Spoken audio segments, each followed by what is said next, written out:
வேலை முடிச்சா என்ன பண்றீங்க?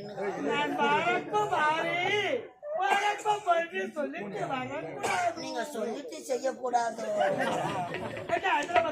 ஆத்துல கருவத்து பழம்போ மாமாக்கு கடைக்கு